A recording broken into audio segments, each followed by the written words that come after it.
Hi everybody, Dr Sylvestre here. Let's have a look at different skin suture patterns. We're going to do the simple interrupted, simple continuous, cruciate pattern, and the forward interlocking.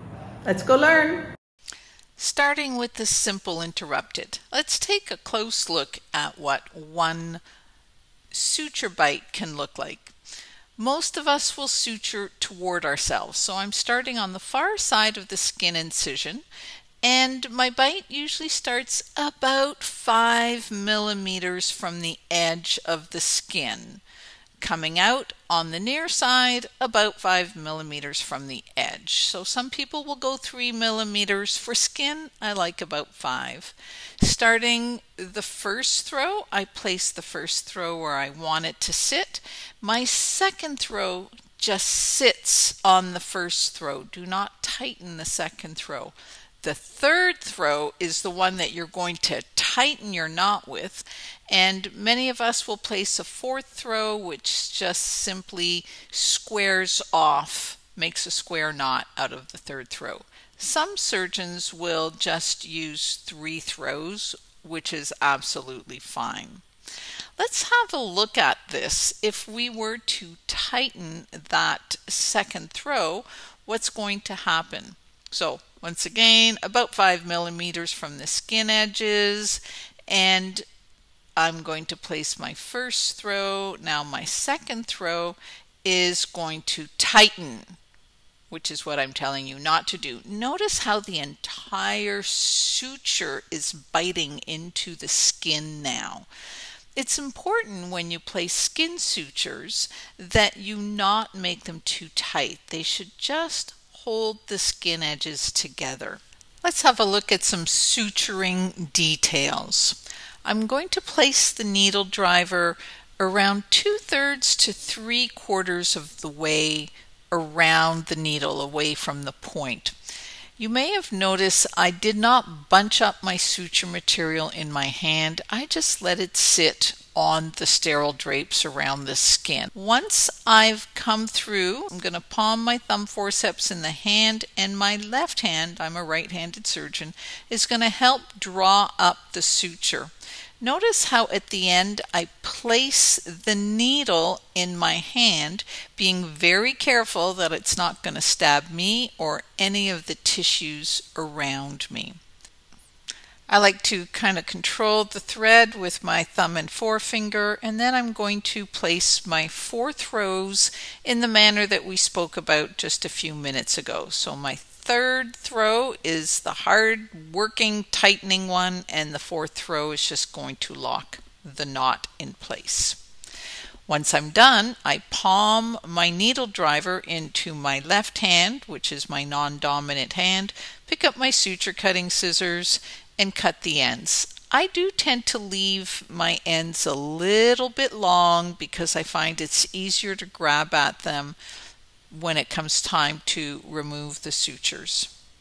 Now to place a second stitch, I'm going to go about 1 centimeter. I'm usually 1 centimeter to 12 millimeters apart with my sutures.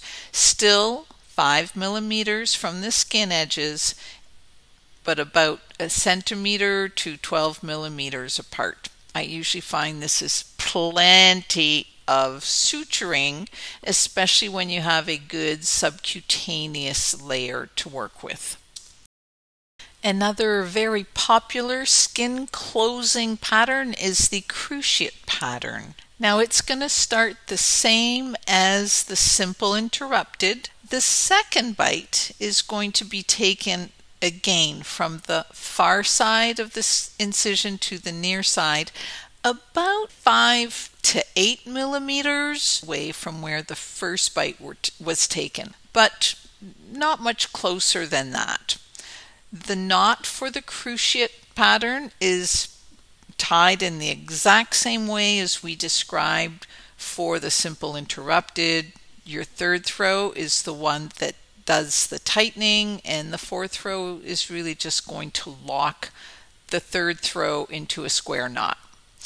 Cut the ends, and then I'm going to place a second cruciate skin suture, again about a centimeter to 12 millimeters away from the first one. The advantage of the cruciate pattern is that it's 2 bites and 1 knot instead of the simple interrupted, which is 1 bite, 1 knot. So it may be a little bit faster to do. Once again, you don't want your skin sutures to be tight. You want them to just help oppose the skin edges. Let's move on to the continuous patterns. So the simple continuous is a popular one, and it is one I use a lot on skin, actually, especially when I have a long incision. It's just a lot faster to do. There's fewer knots to tie. So you're going to start at the apex of your incision. We'll pretend that's where I'm at on my foam incision here. And we're going to create the knot just as we've talked about for the interrupteds, but because we're doing a continuous, you want to do 5 to 6 throws, not just 4. So I tend to do 6. Once I'm done, I test my knot by pulling on the suture material and making sure it doesn't start to unravel itself. This is important because your entire suture line depends on that first knot. Once I know the knot is secure, I go back to the far side of the incision and take another bite straight across to the near side. My bites are going to be approximately 8 millimeters apart from one another, and my bites are straight across the skin. So still 5 millimeters from the edge of the skin, but 8 millimeters to about a centimeter apart from one another. It's also important not to pull your suture material too tight so that you don't strangulate the skin when you're applying this pattern. Once I'm towards the end of the incision, I'm going to need to tie that knot. There's a few ways of doing it. I personally like the first way I'm going to show you, which is to keep that last loop and tie my needle end, my long end, to this last loop.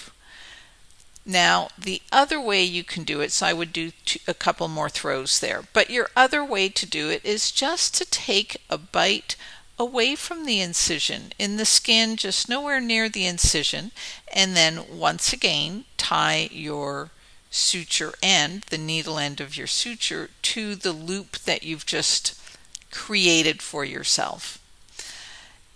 At this point, you have 3 strands of suture material, therefore there's a lot of resistance, and 3 throws are all that you really need to help hold that knot nice and securely.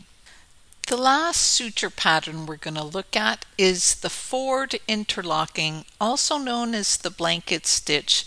To create this suture pattern, once again, you're going to start with a knot at the top end of your incision, and don't forget you're going to put 5 to 6 throws in this knot, and you're going to test it to make sure it does not unravel. So once you've done your knot and you've tested it, we're going to start the blanket stitch. Again, you're going to start on the far side of the skin incision from where you are. But notice how I have the suture material looped in my left hand so that the bite that I am taking, falling within that loop of suture material I place. So once again, I place a loop of suture about 8 millimeters from the previous bite. I am going to take a second bite and make sure it falls into the loop of suture material that I've created. So you really need to direct your suture with your non-dominant hand when you create this suture pattern. 8 millimeters to a centimeter away from my last bite and 5 millimeters away from the skin edges. until I've created my entire forward interlocking suture pattern. Now, to end this suture pattern, you're going to knot it away from the skin incision. It wouldn't work very well to use your last loop like you might with the simple interrupted. So you want to pull away on the same side as your straight line appears to be showing up. So the same side you've been creating the loops is where you're going to knot it. Be careful with the blanket stitch not to make it too tight. And your knot only needs 3 throws because you already have 3 strands of suture material in place.